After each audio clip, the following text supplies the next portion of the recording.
Mukhang malalaman na ng buong Flamesworth family at iba pang noble family na si Jasmine ay hindi fire mages kundi wind mage, at makikita din natin ang matitinding revelasyon sa chapter na ito mga lods, kaya huwag na nating patagalan pa. Let's go! And please like and subscribe sa ating YouTube channel mga lods at mag-follow sa ating Facebook page. Salamat! Nagsisimula ang kwento sa pagkatok ng panganay nilang kapatid sa silid ni Jasmine. Sinabi ni Jasmine na bawal pumasok sa loob ng kanyang silid nang walang permission, kasabay nun winika ng panganay niyang kapatid na ako ay magiging exception. Tinanong ng kanyang ate bakit hindi siya sumama sa hapon ngayong linggo. Tugon ni Jasmine, sino nagpapatanong, ikaw ba o ang ating tatay? Tugon nito, kung ang ating tatay ay gusto kang makita, siya mismo ang pupunta dito upang tawagin ka. Sinabi din ni Senner na hindi din dumano ang kanilang magulang at hindi na din sila nagpapanggap na maayos ang lahat at seryoso na ang lahat sa pag-aaral. Malungkot na tugon ni Jasmine na alam ko na naging abala sila sa pag-ayos sa kanya, at nakita ni Senner ang kungkot ni Jasmine at inanyayahan niyang sumama sa kanya. At nagtaka si Jasmine saan sila pupunta at nagtataka siya na biglang pinapansin na siya ni Senner at dati naman ay hindi siya pinapansin nito. Si Senner kasi ang modelo ng pagiging perfectong anak ng pamilyang Flamesworth, masipag, disiplinado at tapat, at kaya inaakala ni Jasmine na hindi siya niluluko nito. At sinabi niyang hindi ito gagawin sa akin ni Senner at winaksi niya sa kanyang isipan na gayahin ang masasamang gawain ng dalawang kambal. Huminto si Senner at hindi ito napansin ni Jasmine na nabangga na niya ito. At sinabi ni Senner na andito na tayo. Binuksan ni Senner ang pinto ng isang silid at sinabi, baka dito mo mahanap ang makakatulong sa iyo. Ipinakita ni Senner kay Jasmine ang koleksyon ng kanyang mga libro mula pa noon at ang ilan ay hindi na ginagamit sa kanilang pangunahing aklatan, habang ang iba naman ay nakuha niya mula sa biyahe niya sa negosyo. At sinabi ni Senner itinigil na niya mangulikta ng mga libro mula nang nakita niyang damadami na ito at hindi na kumakasya sa silid. Makikita natin na tuwang-tuwa si Jasmine nang makita niya ang secret room ng kanyang ate, at noikan niyang wala siyang idea na meron ganitong secret room ang ate niya. Natuwa si Jasmine nang makita ang isang aklat na tungkol sa mana practices at aklat mula sa Magma Studies. Tinuro ni Senner sa kabilang direksyon na mas marami pa roon ang patungkol sa akalat na Eleanor at plano para ng kanilang ama na sunugin ito noon, ngunit marami pala ang may importation patungkol sa wind element. Hindi na kailangan ni Jasmine ang mga aklat na yun, kaya nagpasalamat si Jasmine ka Senner at sinabi ni Jasmine na sapat na itong mana manipulation at itong firebox ay ayos na. Tinanong siya ni Senner kung alam niya ba bakit niya itinatabi ang mga katulad ng mga aklat na iyan at kung bakit iniligtas niya yun na itinuring ng kanilang ama na walang kwenta ang mga aklat na iyon, at bakit nag-aral siya ng ibang kaalaman sa ibang bansa at sa ibang tao, at ayon din kay Senner ay may iba't ibang anyuang karunungan. At may higit sa isang crossing na class, kaya dapat daw nilang buksan ang isipan upang matuto, at kung hindi ay magiging limitado lang ang kanilang magiging kaalaman at paglago.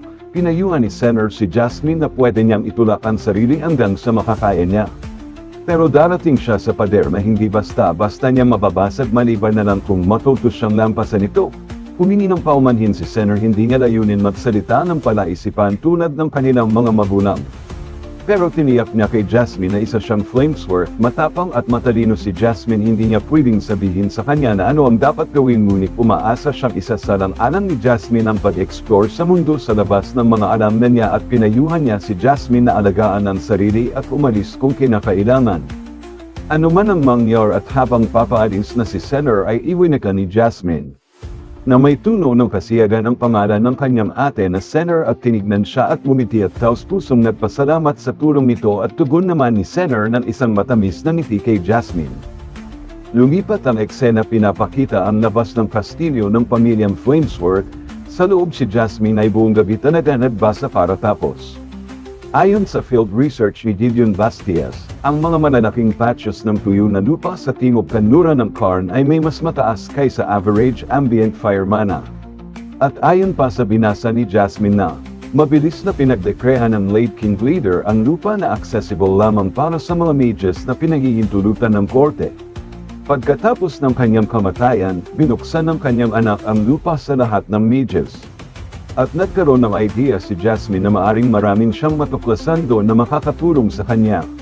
Malungkot na tinitigan ni Jasmine ang aklat habang nawika niya na ilam. Buwan na ako nagbasa pero hindi pa din ako lumalago, kailangan kong mas magmadali sa paghahanap ng mga bagay na makakatulong sa akin.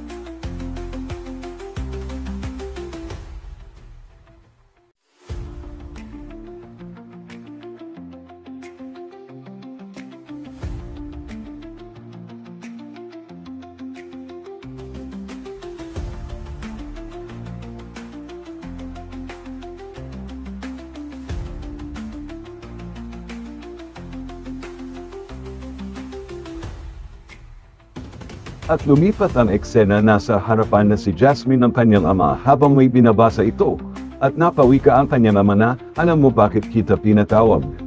Hinayaan kita ng ilang buwan sa lahat ng gusto mo, Jasmine, madiin na pagkasabi ng kanyang ama. Putik malungkot na ekspresyon ng ang tugon si Jasmine. Habang nagpapatuloy ang kanyang ama sa pagsisalita, ako ay anong pinaggagawa mo imbis na pinahuhusay mo ang iyong sarili? Tuldok, tuldok, tuldok. Upang ikonekta ang iyong mga ugat at gising ang iyong dormant fire affinity, mutit wala ka kahit ultimo isang sinyaras, malamig na tuno ng kanyang ama. Sisigaw na sana si Jasmine sa kanyang ama, muti pinigilan ito niya sa pagtaas ng kanyang kamay habang itinanong ng kanyang ama na hindi mo naman naisip na umalis sa estate grounds, Jasmine. Tugon ni Jasmine na may isang weaponsmith sa Karn at gusto ko muli magsimula ng sword training. At may atmospheric fire din man na paniniwala ko na makakatulong sa aking, tugon niya sa kanyang ama. Kasabay nun pagmamalaking noika ng kanyang ama na, ang Flamesworth lineage ay binubuo ng pinakamalakas na fire mages, ganap sa mga teknik at traditions na PININO sa mga siglo.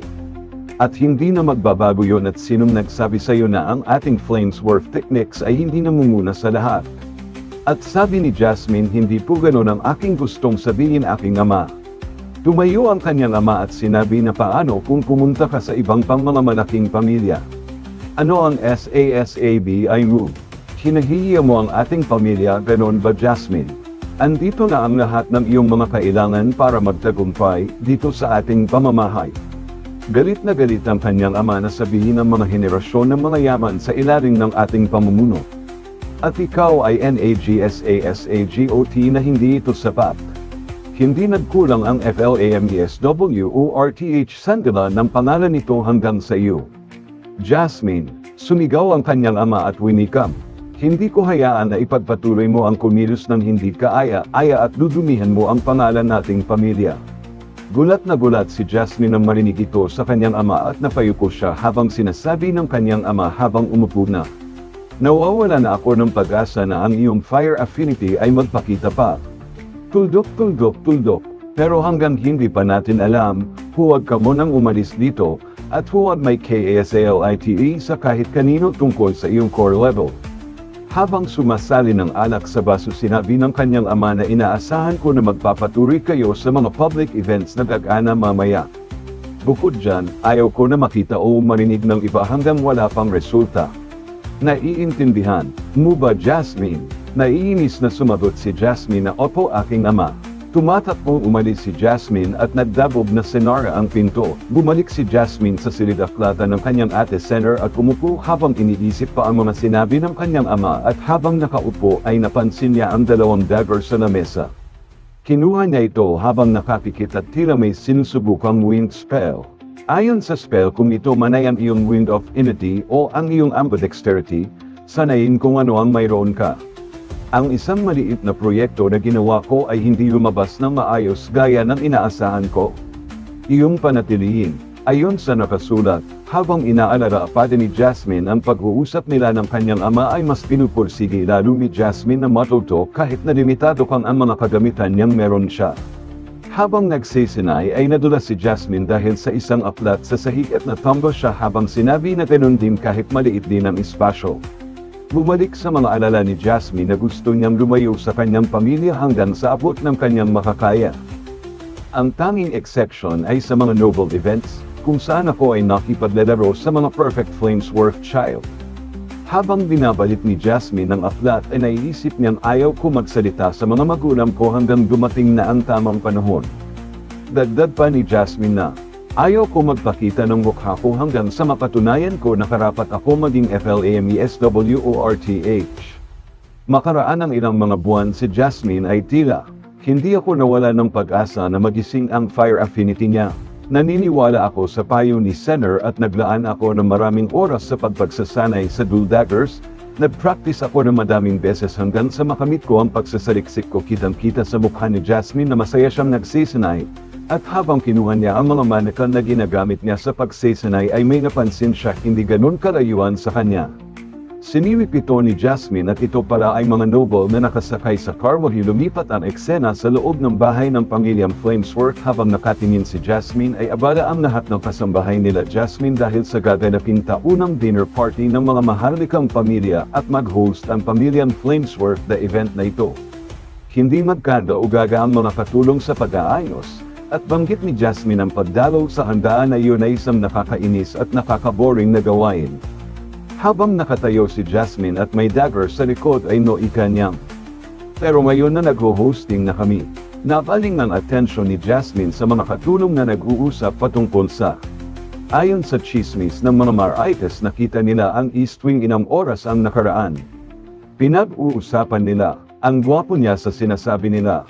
Gwapo, kinikilig ako. Sobrang lakas ng aura niya. Well, lalo pa siya naka-impressive, diba? Habang nakikinig si Jasmine ay sinabi niya sa kanyang isipan na sa madaling sabi lahat halos ng Nobel family ay pupunta sa piting na ito at sino kaya ang pinag-uusapan nila. Nalipat ang atensyon ni Jasmine sa dalawang kambal na nakatingin sa kanya. Ang dalawang kambal na kapatid niya ay nakikinig din para sa usapan ng mga katulong at napahinga na lang ng malalim si Jasmine nang makita ito. Lumapit ang dalawang kambal at sinabi na ginulo mo ang aming pag-iimbestiga Jasmine, at si Jasmine naman ay nagtataka kung anong investigation ang pinagsasabi mat dalawang ito. At sabi naman ng dalawang kambal ay darating daw sa piling si Tristan, at nagtatakang tanong ni Jasmine sinong Tristan ba? Iyan, hindi pinakigan ng isang kambal sinabi ni Jasmine ngunit sinabi ng isa na narinig ko na nang makita nila ama't ina na si Tristan ay halos atakehin na sa puso sila. Kasabay nun sinabi ng isang kambal sana'y makita ko din ang pagmumukha ni Tristan. At biglang nag-change mood ang isang kambal mawili kang wag mong sabihin na hindi mo malala kung sino siya. Sige lang subukan mo nang siyang makalimutan. Lumipat ang eksena sa piling napakaraming Nobel family ang dumalo halos mapuno ng loob ng kastilyo ng pamilyang Flamesworth sa dami ng tao. Nasa harap ng hapagkain si Jasmine at noika niya sa kanyang isipan na hindi ko pa nakikita ang aking kuya ngunit hindi ko inaakala na ganito siya. Tinitigan ni Jasmine ang kuya niya. Habang si Tristan ay nakangiti at kumakaway pa sa mga kausap niyang mga Nobel. Habang tinitigan ni Jasmine si Tristan ay nasabi niya sa kanyang isipan ay, pagkakaalam ko ay si Tristan ay ang ginagawa ay para IPAGTATAG ang FLAMESWORTH name kahit na natapos na ang digmaan. Ngutit sa kabila ng kanyang maraming accolades kahit isa'y walang nagsalita patungkol dito. Makikita natin na tila napakasaya nila sa hapagkainan. At biglang tinawag ni Tristan si Jasmine, maari mo bang iabot sa akin ang asin Jasmine? At tugon ni Jasmine habang nagulat, opo ito mapo. At pasalamat ito nang naabot na ngunit, nagtataka si Jasmine hindi niya alam ang dahilan bakit ipinadala ang kanyang kuya sa murang edad pa. At nabago ang eksena may ipal na Nobel na nagsabi matama na sa maliliit na kwentuhan at natanong niya na anong ginawa mo hindi kita nakita sa ganitong pagtitipon-tipon mula nung 10 taon, anong ginawa mo bakit ka na-busy tapos na din naman ang digmaan decades na din nakakalipas. At biglang nagsalita ang kanilang ama nagwika si Tristan ay may pinamumunuan na hukbo laban sa rebelding grupo, at ito ay isang nakakamanghang gawin at trabaho, nagatahimik amang lahat ng marinig ang sinabi ng kanilang ama. Kasabay nun nagsalita si Tristan nang ay na-promote na para ako ni Eleanor mula sa borders nung lumapit ang mga rebelde sa borders. At tama ka aking ama pero ayos na ama, hindi ko kayo sinisi na medyo late kayo sa military updates. Sigurado kong napaka-busy na lalaki ka, at makikita natin na niinis ang kanilang ama sa nasabi ni Tristan at napatingin din ng masama ang kanilang ina.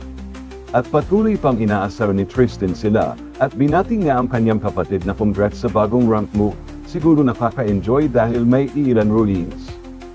Malungkot na sinabi ni Tristan na ang Elven Royal Family ay itinami ang affiliation sa 3 kaharian. Ang mga tao lumalaban para sa kapayapaan na patuloy na pinanatili ito, ngunit ang mga ilan na self-centered na mga elves ay patuloy na sinisira ito. At biglang nagbago ang mood nito at sinabing habang tumatawa at tuwang-tawag, walang problema naman, walang marido ng gagawin ng doon ay ibalik ang mga elf sa kanilang mismong lugar, sabi niya. Habang si Jasmine ay patuloy niyang pinagmamasdan ang kanyang kuya at natila nagtataka sa kinikilos niyo. Lumipat sa dalawang Nobel na pinag-uusapan si Tristan na napaka-husay nito mag-control ng kanyang emosayon. Makikita natin na patawa-tawa ni Fibo na sabi na ang kanyang mga panalo ay isang maliit na medalya lang at patuloy niyang itinates ang pangalan ng pamilya niya. At biglang napansin niya ang kanyang kapatid na babae habang dinuburaot niya ito ay sumagot siyang, pasensya na kuya kung hindi na ako nagsulat pa at alam ko naman abala ka sa pagpapanatili ng kapayapaan. At biglang makikita natin na si Tristan ay nagseryoso sa pagsabi ng huwag ka naman ganyan, masyado ka naman seryoso, Center, kaya hindi ka nga pindadala ng ating mga magulang sa digmam kasi ang bait mo masyado. Makikita natin si Center ay biglang naging seryoso nang narinig ito. At biglang nagbiro ulit si Tristan, kung sana ang ating mga magulang ay nagsulat sa akin edi sana ako'y iiyak. Nagsalita ang kanyang ina na tumigil ka na Tristan, alam mo naman na madaming responsibilities ang pamilya ng karon ng digmaan. At patuloy pa din nagsisalita si Tristan, kung sana ay isa pa din sana akong Flamesworth ay ex-Flamesworth para habang tumatawa. At biglang nagseryoso na si Tristan ay sinabi nga sa kanyang ama na sino ang magiging tagamagman ng ating family at biglang nagsipagtigilan ang lahat ng marinig nila ang sinabi ni Tristan, si Center pa din ba o may bagong tagapagmana na? At biglang nagalit ang kanyang ama habang sinabi na hindi dito ang tamang lugar pagpag-usapan ng ganyang magbagay at makikita natin na tuwang-tuwa si Tristan ang marinig yun. At patuloy lang si Tristan sa pag-iinis sa kanila lalo na si Castilla na biniro niya na idol mo talaga ang ating tatay Jin na gaya mo ang hairstyle niya at binaling naman niya kay Roland na patuloy kap Aiden na winuwaksi mo ang pagiging Flamesworth. At binaling din niya sa kanyang dalawang kapatid na kambal, sinabi naglalaro pa din kayo ng mga manika o patuloy pa din kayong nagiging walang silbi sa pamamahay na ito. Galit na galit ang dalawang kambal at sinabi tumigil ka na sa kabuangan mo kuya. Patuloy pa din si Tristan at sinabi sino kaya sa inyo ang mas mahina, Azulie o si Laurel? At tumawa siya at sinabing kahit sino sa inyo naman ay mahihina. At makikita natin na pati si Jasmine ay hindi nakaligtas sa kanyang mata at sinabi nito ang ating unang pakikita at maligaya akong makilala ka Jasmine. Na ikaw ang pinakaunang winged mage ng Flamesworth family.